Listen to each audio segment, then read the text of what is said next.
Hello दोस्तों, कैसे हो आप सभी। उम्मीद करता हूँ आप सभी बहुत ही अच्छे होंगे, स्वस्थ होंगे और अपने पढ़ाई में व्यस्त होंगे।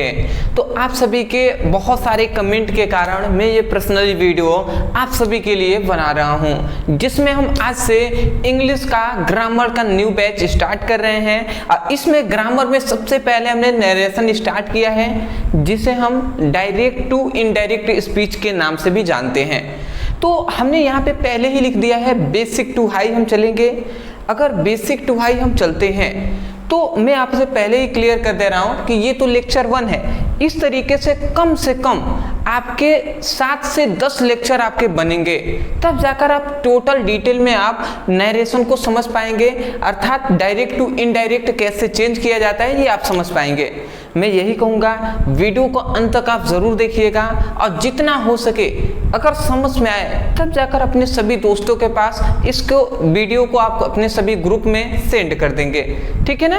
तो चलिए अभी स्टार्ट करते हैं और समझने पर फोकस करते हैं। तो शुरुआत करेंगे एक छोटी सी शायरी के साथ कि जीत लो हर एक लम्हा बीत जाने से पहले, जीत लो हर एक लम्हा बीत जाने से पहले, क्योंकि लौट कर यादें आती हैं, वक्त नहीं मेरे दोस्त। तो अभी आपके पास वक्त है, वक्त का सही इस्तेमाल हमें करना है और पढ़ाई कर लेना है, ठीक है ना। तो चलिए अब हम समझते हैं। देखिए सबसे पहली बात तो यहाँ पे यही आती है कि नरेशन कहते किसे हैं भैया। नरेशन, देखिए नरेशन मतलब क्या होता है। नरेशन का मतलब होता है कथन, ठीक है। नरेशन का मतलब क्या होता है, इसका अर्थ क्या होता है, कथन। कथन मतलब कोई कुछ कह रहा है, वही है कथन, समझ रहे हैं ना। तो ये बात है। तो सिंपल सा हमने जाना कि नरेशन का मतलब होता है कथन। अब एक बात समझिएगा, नरेशन जो शब्द है वो कहाँ से बना है। तो नरेशन जो शब्द है वो नरेट शब्द से मिलकर बना है, नरेट, ठीक है। तो जो नरेशन शब्द है वो नरेट शब्द से मिलकर बना है। और जो नरेट शब्द का अर्थ क्या होता है, तो इसका अर्थ होता है, इसका अर्थ क्या होता है, बीती हुई या आगे की होने वाली बातों को कहना। जैसे बीत गई बातें हैं उसको बताना या कहना, या आगे जो होने वाली बातें उसको कहना या बताना, वही उसी का वही अर्थ है किसका, नरेट का। तो आपने सबसे पहली बात क्या जाना, इसको समझिए। नरेशन का क्या होता है, अर्थ क्या होता है, कथन, मतलब वक्ता द्वारा कही गई बातें, ठीक है। उसके बाद हमने ये बताया कि नरेशन शब्द है वो नरेट शब्द से मिलकर बना है, मतलब नरेट से बना है। और नरेट का अर्थ होता है पीछे की बात या आगे जो होने वाली उसकी बातों को कहना।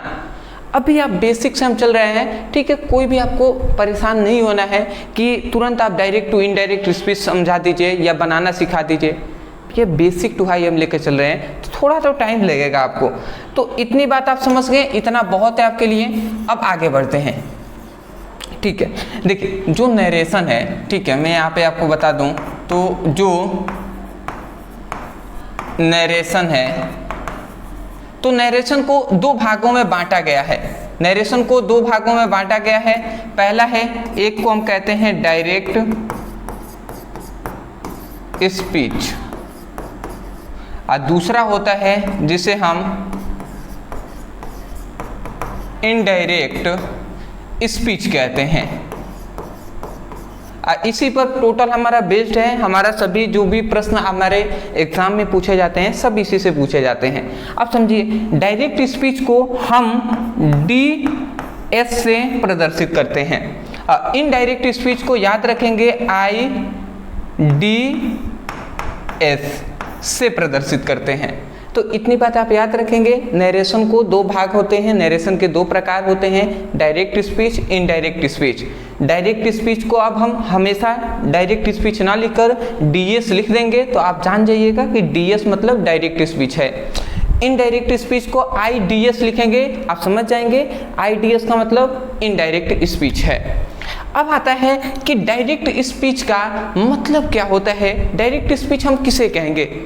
तो देखिए, जब कोई भी व्यक्ति है, ध्यान से आप समझेंगे, जब कोई भी मान लेते हैं, ये सपोज दैट ये एक व्यक्ति है, ठीक है, ये मान लेते हैं ये एक कोई व्यक्ति है।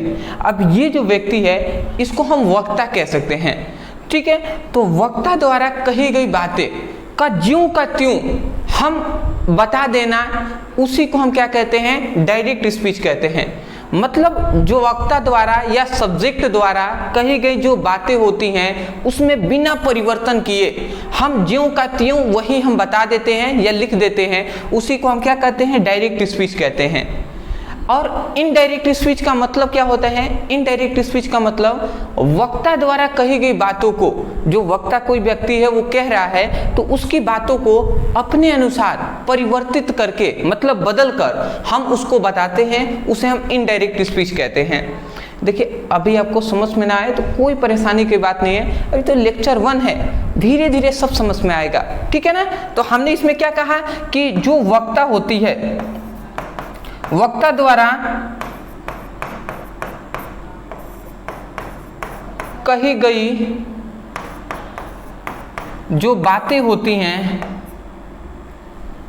वक्ता द्वारा कही गई जो बातें होती हैं उसमें क्या होता है, उसमें कोई भी परिवर्तन नहीं होता है, उसमें परिवर्तन नहीं होता है, ज्यों के त्यों हम रख देते हैं, ठीक है। वक्ता द्वारा कही गई बातों में कोई भी परिवर्तन ना करके वैसे ही हम रख देंगे तो उसे हम डायरेक्ट स्पीच कहेंगे। एग्जाम्पल देंगे, समझ में आएगा। इनडायरेक्ट स्पीच का मतलब क्या हुआ कि वक्ता द्वारा जो कही गई बात है उसको अपने अनुसार क्या करेंगे, हम परिवर्तित कर देंगे, अपने अनुसार परिवर्तन कर देंगे तो उसे हम इनडायरेक्ट स्पीच कहते हैं। अभी एग्जाम्पल देंगे, समझ में आएगा। आगे बढ़े, चलिए जी।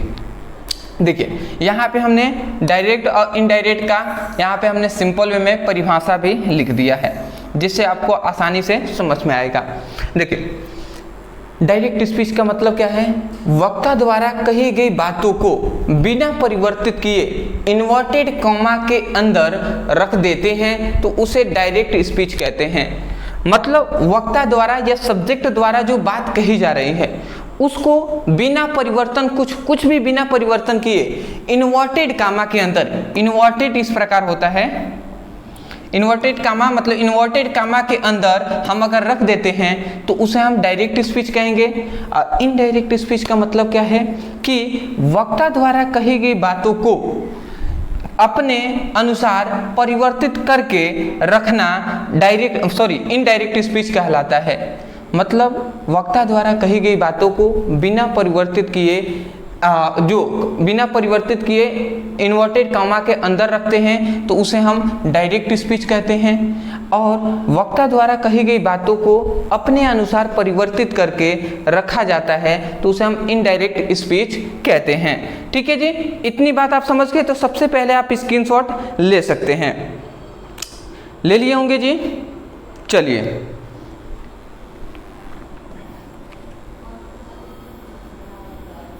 समझते हैं जी। देखिए इनडायरेक्ट जो डायरेक्ट स्पीच है जिसका एग्जाम्पल हम दे रहे हैं, एग्जाम्पल से आप समझ पाएंगे। जैसे मैंने यहाँ पे लिख दिया कि जो राम है, राम सेड टू श्याम, इसका मतलब क्या हुआ, राम ने श्याम से कहा। राम ने श्याम से क्या कहा कि जो रमेश है, अब इसको इन्वर्टेड कामा में, रमेश इज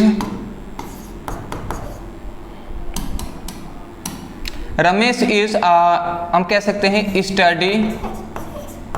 स्टडिंग इंग्लिश। ठीक है जी। तो यहाँ पे इन्वर्टेड कामा को हम इस तरीके का ऑफ करेंगे। देखिए हमने एक एग्जांपल यहाँ पे लिखा है कि राम ने श्याम से कहा, क्या कहा कि रमेश इज स्टडिंग इंग्लिश। मतलब रमेश एक है, देखिए यहाँ पे 3 व्यक्ति हैं, एक है राम, एक है श्याम और एक है रमेश, है ना, 3 व्यक्ति। तो राम ने क्या कहा, राम ने श्याम से कहा, क्या कहा कि जो रमेश है वो इंग्लिश पढ़ रहा है। तो ये हुआ। तो देखिए यहाँ पे क्या, यहाँ पे आपको केवल यही बात समझना है कि वक्ता द्वारा कही गई जो बातें हैं, वक्ता यही न है, ये श्याम से कह रहा है। और क्या कह रहा है कि रमेश जो है वो इंग्लिश की पढ़ाई कर रहा है। तो ज्यों का त्यों राम ने श्याम से कहा कि रमेश स्टडी कर रहा है, रमेश इंग्लिश की पढ़ाई कर रहा है। तो ज्यों का त्यों हमने इन्वर्टेड कामा में रख दिया। तो इस सेंटेंस को हम क्या कहेंगे, डायरेक्ट स्पीच कहेंगे। अब समझिएगा इसका, जैसे अभी आपको समझ में आएगा, तुलना करके आप समझेंगे। तो अब देखिए इनडायरेक्ट स्पीच का मतलब हमसे एग्जाम में, बोर्ड एग्जाम में क्या कहता है कि इस तरीके का डायरेक्ट स्पीच देगा और कहेगा कि इनडायरेक्ट स्पीच में बदलिए। तो देखिए हम इसी को इनडायरेक्ट में बदल रहे हैं। तो यदि हम इसको बदलते हैं तो ये क्या हो जाएगा, राम सैड बदल जाएगा टोल्ड में, राम टोल्ड श्याम, और इन्वर्टेड कामा हटेगा तो यहाँ पे एक कंजक्शन आएगा जो है डेट, फिर से रमेश वाज स्टडिंग इंग्लिश। ठीक है, तो ये हमने यहाँ पर लिख दिया है। अब ये जो है, ये जो आपको लिखा गया है इनडायरेक्ट स्पीच का एग्जाम्पल, ये क्या है, इनडायरेक्ट स्पीच का एग्जाम्पल है। आप कहेंगे सर कैसे, तो देखिए यहाँ पे क्या है, यहाँ पे राम है वो श्याम से कह रहा है, और यहाँ पे राम टोल्ड श्याम, मतलब राम ने श्याम से बताया, क्या बताया कि रमेश वाज स्टडी इंग्लिश, मतलब रमेश जो है वो इंग्लिश की पढ़ाई कर रहा था, समझ रहे, कर रहा था। तो इसमें क्या है, इसमें डायरेक्ट जैसे राम ने देखा होगा कि रमेश पढ़ाई कर रहा है, तो राम ने सीधा श्याम से कहा कि राम ने श्याम से कहा कि रमेश पढ़ाई कर रहा है, रमेश इंग्लिश की पढ़ाई कर रहा है। बट इसमें क्या है, इसमें हमने डायरेक्ट को इनडायरेक्ट में बदला और अपने तरफ से इसे परिवर्तन किया। अब क्या क्या यहाँ पे परिवर्तन किया है, यही हमें ध्यान देना है। डायरेक्ट से इनडायरेक्ट में बदला है, तो देखिए परिवर्तन क्या हुआ है, यहाँ पर सैड बदल गया है टोल्ड में, तो एक पहला परिवर्तन यहाँ पे हुआ है। दूसरा इन्वर्टेड कामा हटा है तो यहाँ पे एक डेट आया है, ध्यान से देख रहे हैं, डेट आया है एक प्लस, तो दूसरा ये परिवर्तन हुआ है। तीसरा हुआ है टेंस में परिवर्तन, यहाँ पे इज है तो यहाँ पे वाज है, तो यहाँ पे तीन चीजें परिवर्तन हो रहा है। यहाँ पे टेंस में परिवर्तन हो रहा है ना, तो यहाँ पे तीन चीजों में परिवर्तन हो रहा है, और यही तीन चीजें पर पूरा नरेशन बेस्ड है। यही तीनों चीजों को हमें समझना है कि क्यों चेंज हो रहा है और किस प्रकार हम इसको जानेंगे कि कहाँ पर कब कैसे चेंज हमें करना है। इतनी बात आप समझ गए ना, ठीक है। तो आप सबसे पहले स्क्रीनशॉट ले लीजिए। अभी हम एग्जाम्पल से जब समझाएंगे सब आपको, अभी तो रूल हमने स्टार्ट नहीं किया, जब स्टार्ट करेंगे सब समझ में आएगा, ठीक है ना। लिख लीजिए, ले लिए होंगे जी। चलिए जी, अब हम समझते हैं। देखिए सबसे पहली बात, मैं एक एग्जाम्पल यहाँ पे लिख दे रहा हूँ। क्या एग्जाम्पल मैं लिखता हूँ, समझिए। जैसे मैं एग्जाम्पल लिख दे रहा हूँ कि जो Ramesh said to Mohan, Ramesh said to Mohan, ठीक है। क्या हम लिखेंगे कि जो Raju is singing a song,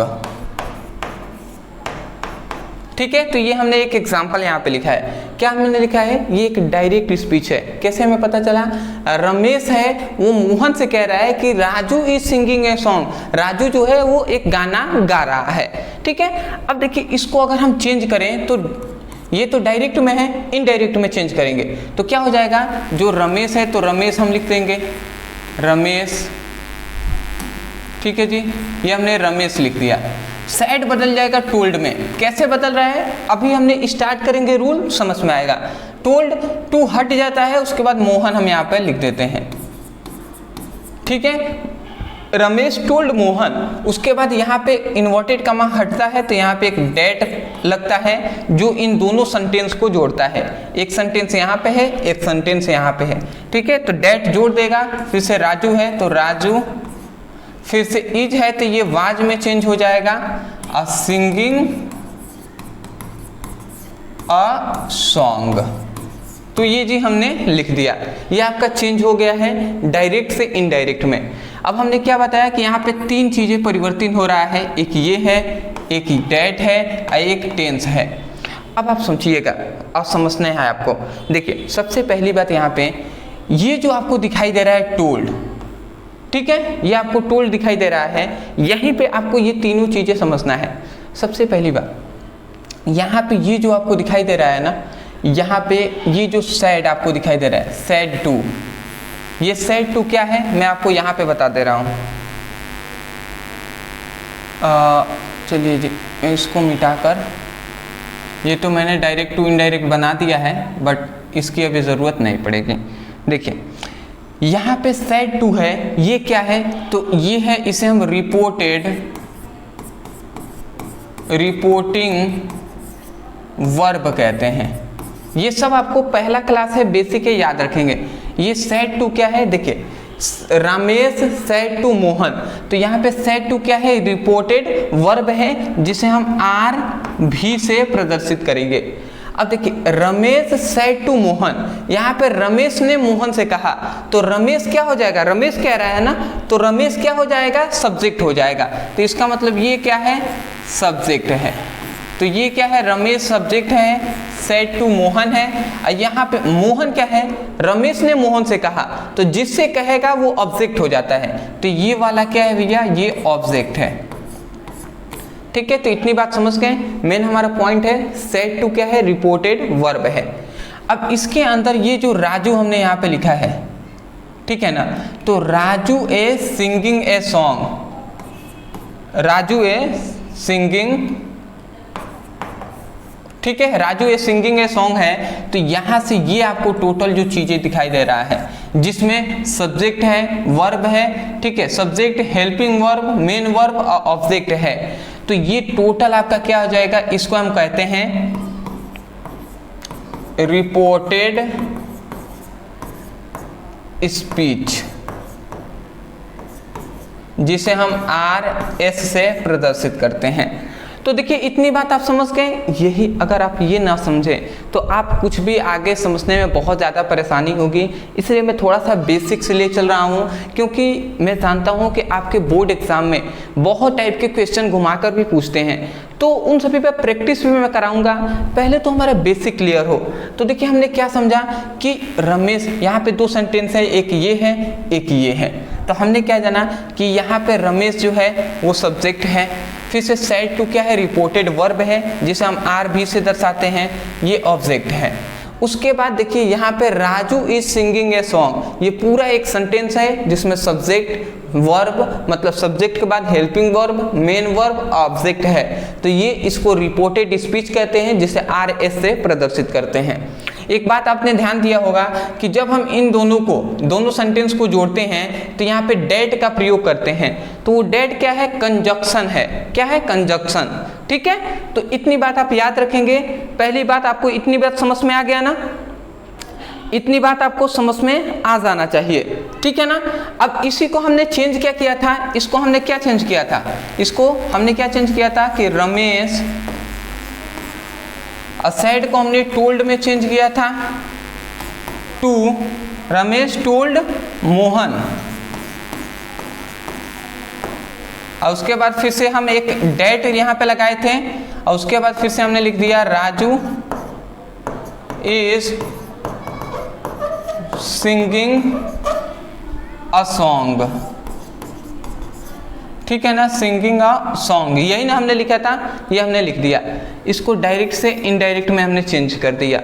अब देखिए यहाँ पे क्या चीज़ें ध्यान देना है, ये एक टोल्ड यहाँ पे चेंज हुआ है, एक यहाँ पे देखेंगे तो डेट आया है, और तीसरा यहाँ पे टेंस में परिवर्तन हुआ है। सॉरी, यहाँ पे इज है ना, तो यहाँ पे वाज होगा। ठीक है ना, ये मिस्टेक हो गया, वाज होगा। ठीक है, तो एक हमारा यहाँ से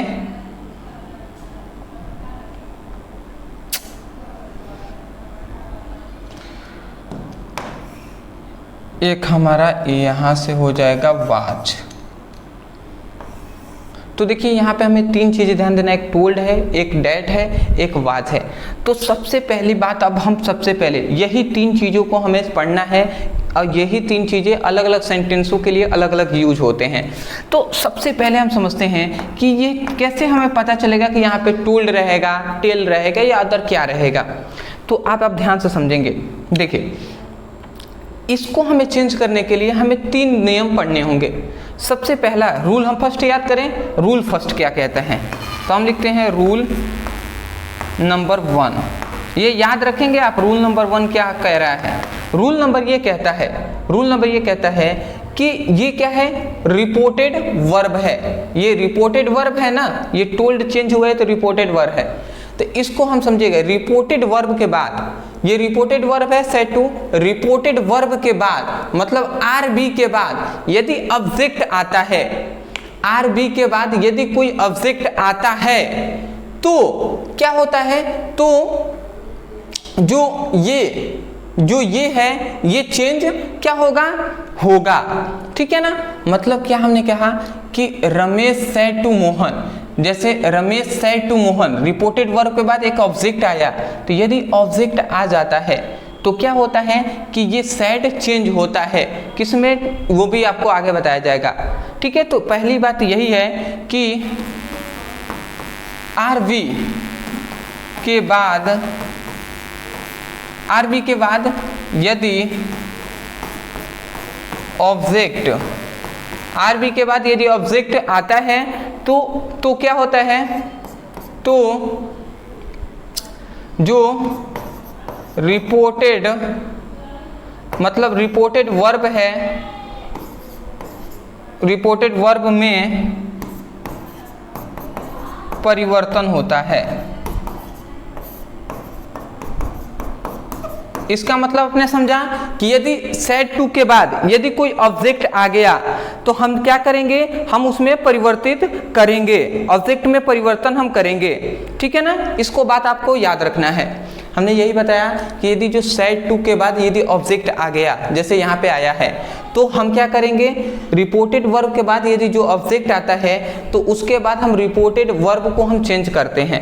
जैसे कि यहाँ पर हमने क्या किया है, ऑब्जेक्ट आया है तो सेड टू को टोल्ड में हमने चेंज किया है। ठीक है ना, तो देखिए टोल्ड हमें कैसे पता चला कि सेड टू को हम टोल्ड में चेंज करेंगे, तो आप सुन लीजिए, यहाँ पे मैं कुछ लिख रहा हूँ। देखिए ये अपने अनुसार चेंज होता है। जैसे कि मान लेते हैं यहाँ पे सेड की जगह पर से होता, तो से होता तो इसको हम टेल में चेंज कर देते हैं। अगर से के जगह पर सेज होता तो इसको हम टेल्स में चेंज कर देते हैं। ठीक है ना, अगर ये थर्ड फॉर्म में रहता, जैसे सैड होता, जैसे यहाँ पे है, ठीक है, तो सैड होता तो ये हमारा टोल्ड में चेंज हो जाता। यदि ये फोर्थ फॉर्म में होता कि सेइंग होता तो ये किस में हो जाता, ये टेलिंग में चेंज हो जाता। ठीक है ना, तो ये टेलिंग में चेंज हो जाता। तो ये अपने अनुसार, जैसे कि ये वर्ब के अनुसार ये क्या होता है, चेंज होता है। से है तो उसको टेल में बदलेंगे, सेज है तो उसको टेल्स में, अगर सैड है तो टोल्ड में बदलेंगे। तो देखिए यहाँ पे सैड था तो टोल्ड में हमने बदल दिया। याद रखेंगे जब भी टोल्ड में बदल जाएगा ये टू जो है वो हट जाता है, अपने आप ही हट जाता है। तो पहला हमारा रूल समझ में आ गया ना कि मतलब रिपोर्टेड वर्ब के बाद यदि कोई ऑब्जेक्ट होगा तो इसको क्या करते हैं, रिपोर्टेड वर्ब को चेंज किया जाता है। वही बात लिखा है, रिपोर्टेड वर्ब के बाद यदि ऑब्जेक्ट होता है तो रिपोर्टेड वर्ब में परिवर्तन होता है। परिवर्तन हमने यहाँ पे बता दिया कि से होगा तो टेल्स में, से होगा तो टेल्स हो जाएगा, सैड होगा तो टोल्ड हो जाएगा, सेइंग होगा तो क्या हो जाएगा, टेलिंग्स हो जाएगा। तो ये हुआ हमारा पहला रूल। आप इसको सबसे पहली बात स्क्रीनशॉट ले लीजिए। यहाँ तक आपको समझ में आ गया है ना। चलिए जी अब आगे बढ़ते हैं। देखिए अब दूसरा रूल, पहला रूल हमने समझ लिया, अब आता है दूसरा रूल। अब दूसरा रूल क्या कहता है, दूसरा रूल हमें ये कहता है कि जैसे कि दूसरा रूल आप समझिएगा, दूसरा रूल ये कहता है कि यदि आर वी के बाद यदि कोई ऑब्जेक्ट, आर बी के बाद यदि कोई ऑब्जेक्ट नहीं आता है, आर बी के बाद यदि कोई ऑब्जेक्ट नहीं आता है तो क्या होगा, तो जो रिपोर्टेड वर्ब होगा उसमें कोई भी परिवर्तन नहीं होगा। बात समझ रहे हैं, आर बी रिपोर्टेड वर्ब के बाद यदि कोई ऑब्जेक्ट नहीं आता है तो रिपोर्टेड वर्ब में हम कोई भी परिवर्तन नहीं करेंगे। जैसे कि मैं आपको समझा दूं और देख लीजिए, जैसे मैं यहाँ पे लिख दूं कि रमेश सैड, रमेश सैड, रमेश ने कहा, क्या कहा कि रोहन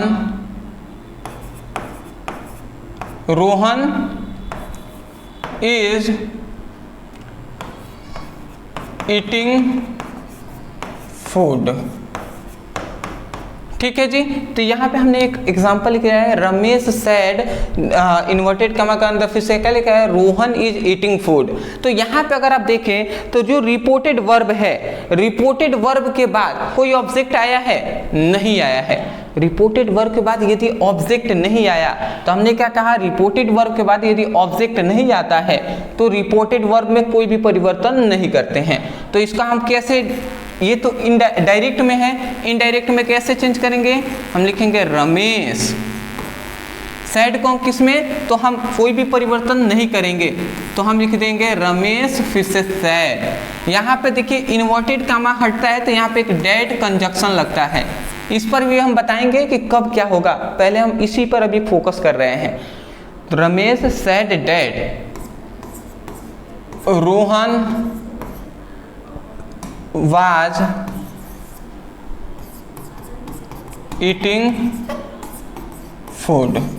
तो ये हमने लिख दिया यहाँ पे कि रमेश said that, रमेश ने कहा, क्या कहा कि रोहन क्या कर रहा है, भोजन कर रहा है या भोजन खा रहा है। तो इसको हमने यहाँ पे बता दिया कि रमेश ने बताया, क्या बताया, रमेश ने कहा कि जो रोहन है वो भोजन खा रहा था। ठीक है ना, इतनी बात हो गया। तो आपको क्या समझ में आया कि यदि रिपोर्टेड वर्ब के बाद कोई ऑब्जेक्ट ना हो तो इसमें हम कोई भी परिवर्तन नहीं करते हैं, सेम टू सेम लिखते हैं। ठीक है ना। और यदि रिपोर्टेड वर्ब के बाद कोई ऑब्जेक्ट आ जाता है तो रिपोर्टेड वर्ब के बाद कोई ऑब्जेक्ट आता है तो रिपोर्टेड वर्ब को हम चेंज कर देते हैं। किस तरीके से, से को टेल्स में, से को टेल्स में, फिर से सैड को टोल्ड में और सेइंग को टेलिंग्स में। पहला हमारा 2 रूल कंप्लीट हो गया ना, 2 रूल कंप्लीट हो गया। तो अब आते हैं हम अपने तीसरे रूल पर। अब देखिए तीसरा रूल, अब तीसरा रूल हमें क्या कहता है, इसको हमें ध्यान से समझना है। ध्यान से हमें ये समझना है कि यहाँ पे ये बताया जाता है कि यदि रिपोर्टेड वर्ब, ठीक है, यदि रिपोर्टेड जो वर्ब है, मतलब ये रिपोर्टेड वर्ब है, ये रिपोर्टेड जो वर्ब है ये यदि प्रेजेंट टेंस में हो या फ्यूचर टेंस में हो, ये बात आप समझिएगा। यदि रिपोर्टेड जो वर्ब है ये प्रेजेंट टेंस या फ्यूचर टेंस में होता है तो क्या होता है, तो जो रिपोर्टेड, ये स्पीच टोटल कहते हैं ना, इसको रिपोर्टेड स्पीच RS कहते हैं। तो रिपोर्टेड स्पीच में जो टेंस होगा उसमें कोई भी परिवर्तन नहीं होगा। तो ये जो टेंस है, मैसेज जैसे इस की जगह पर वाज रखा गया है ना, तो इसके टेंस में कोई भी परिवर्तन नहीं होगा। तो हम क्या लिख देंगे कि RS में, मतलब रिपोर्टेड स्पीच में, रिपोर्टेड स्पीच के जो टेंस होता है, रिपोर्टेड स्पीच के टेंस में क्या होगा, परिवर्तन नहीं होगा जी। इतनी बात समझ गए। तीसरा हमारा रूल क्या कहता है, तीसरा हमारा रूल कहता है यदि रिपोर्टेड वर्ब प्रेजेंट टेंस या फ्यूचर टेंस में हो तो जो रिपोर्टेड स्पीच है इसके टेंस में कोई भी परिवर्तन नहीं होगा, मतलब इज है वो वाज में नहीं बदलेगा। तो ये हमारा तीसरा रूल है जो कि आपको याद होना चाहिए। बताइए इतनी बात आप समझ गए कि नहीं समझ गए, समझ गए होंगे। चलिए जी, चलिए अब हम समझ लेते हैं। इस पर एग्जाम्पल मैं बता दूं यहाँ पे, चलिए मैं एग्जाम्पल यहाँ पे दे दे रहा हूँ। देखिए यहाँ पे एग्जाम्पल हम लिखते हैं कि Ram says to Shyam, Ram says to Shyam that, Ram says to Shyam, और उसके बाद हम लिख देंगे कि राजू इज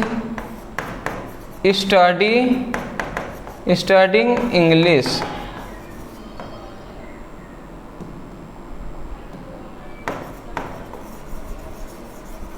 ठीक है जी। तो यहाँ पे हमने ये लिख दिया एक सेंटेंस। यहाँ पे लिखा है कि Ram says to Shyam, says, Ram says to Shyam Raju is study English.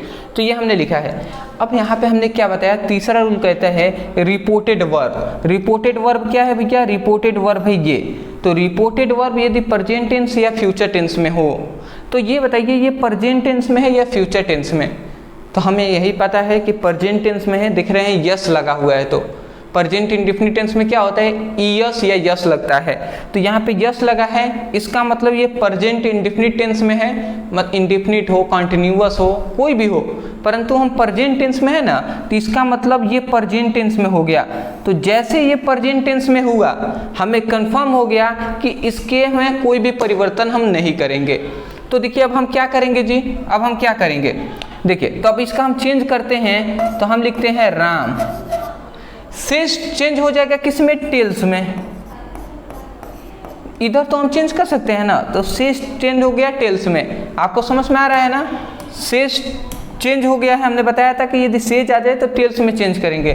तो वही हमने यहाँ पे लिख दिया है कि सेज जो है, मतलब सेज जो है वो टेल्स में चेंज हो गया, टू हट जाता है। उसके बाद यहाँ पे हमने श्याम लिख दिया, ठीक है। इन्वर्टेड कामा हटता है तो यहाँ पे एक आता है डेट लगता है। फिर से हमने क्या है कि ये राजू लिख दिया। अब इज है तो इज ही हम लिखेंगे, और फिर से स्टडिंग इंग्लिश लिखेंगे जी। तो यहाँ पे हमने क्या समझा कि राम जो है वो श्याम से कहता है डेट कि जो राजू है वो इंग्लिश की स्टडी कर रहा है। तो हमने क्या बताया कि रिपोर्टेड वर्ब प्रेजेंट टेंस या फ्यूचर टेंस में हो तो रिपोर्टेड स्पीच में, ये टोटल रिपोर्टेड स्पीच है, तो रिपोर्टेड स्पीच जो RS है इसमें क्या होता है, टेंस में परिवर्तन नहीं होता। इज है तो इज ही हमने लिखा है, परिवर्तन नहीं किया, इज को वाच में नहीं लिखा। तो ये हमारा तीसरा रूल है, आप समझ के होंगे, ठीक है ना। तो चलिए आगे बढ़े जी। चलिए एक और हम एग्जांपल से इसका देख लेते हैं। एक और एग्जांपल हम लिख लेते हैं कि Mohan will say to Rohan Ram is singing a song. ठीक है जी, ये हमने यहाँ पे लिख दिया है, इन्वर्टेड कामा में ये हमने बंद कर दिया। तो यहाँ पे हमने क्या समझा, ये एक एग्जांपल है।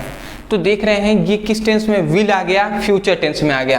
फ्यूचर टेंस में हो तो रिपोर्टेड जो स्पीच है, रिपोर्टेड जो स्पीच है इसमें कोई भी परिवर्तन नहीं करते हैं। किस में नहीं करते हैं, टेंस में हम नहीं करते हैं। तो हम देखेंगे, तो देखिए सबसे पहली बात हम इसका लिखेंगे, तो मोहन हमने लिख दिया। अब विल है तो विल हमने लिख दिया। अब देखिए से के बाद हम देखेंगे से चेंज होता है, तो से के बाद ऑब्जेक्ट है तो चेंज होगा, ऑब्जेक्ट नहीं होता तो चेंज नहीं होता। तो ऑब्जेक्ट है रोहन, तो से चेंज हो जाएगा टेल्स में, सॉरी से है तो टेल में चेंज हो जाएगा। फिर से टू हट जाएगा तो ये रोहन आ गया जी। फिर से यहाँ पे इन्वर्टेड कामा हटता है तो एक डेट आता है। उसके बाद देखिए राम है तो हम लिख देंगे राम, इज है तो इज ही हम लिखेंगे। क्यों, क्योंकि यदि फ्यूचर टेंस या प्रेजेंट टेंस में हो तो रिपोर्टेड स्पीच में हम टेंस में कोई भी परिवर्तन नहीं करते। तो इज का इज हमने लिख दिया।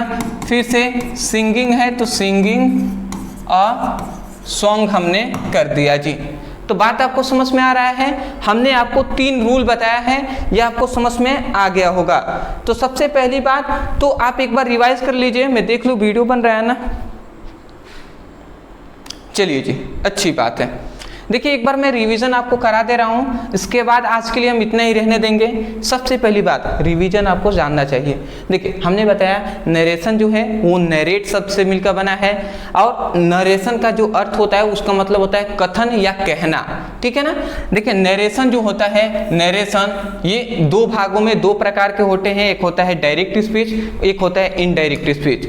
डायरेक्ट स्पीच को डीएस से प्रदर्शित करते हैं, इनडायरेक्ट स्पीच को आईडीएस से प्रदर्शित करते हैं। हमने डायरेक्ट स्पीच का मतलब बताया कि वक्ता द्वारा कही गई बात में बिना कोई परिवर्तन किए ज्यों का त्यों हम बता देंगे या रख देंगे तो उसे डायरेक्ट स्पीच कहते हैं। इनडायरेक्ट स्पीच का मतलब वक्ता द्वारा जो कही गई बात है उसको हम अपने अनुसार परिवर्तन करके बताएंगे तो उसे हम इनडायरेक्ट स्पीच कहते हैं, जिसे हम आईडीएस से प्रदर्शित करते हैं। समझ गए ना।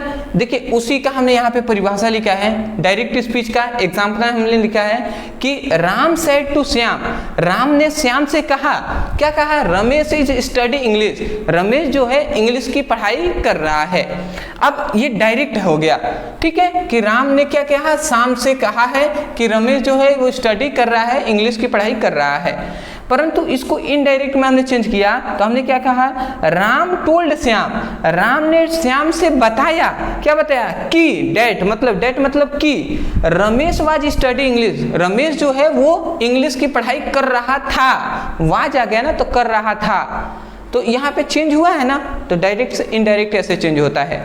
तो हमने यहाँ पे 3 चीजें समझा, क्या चेंज हो रहा है, ये सेड टू है वो टोल्ड में चेंज हो रहा है, यहाँ पर एक डेट आ रहा है, इन्वर्टेड कामा हट रहा है, तो उसके बाद जो इज है ये वाज में चेंज हो रहा है।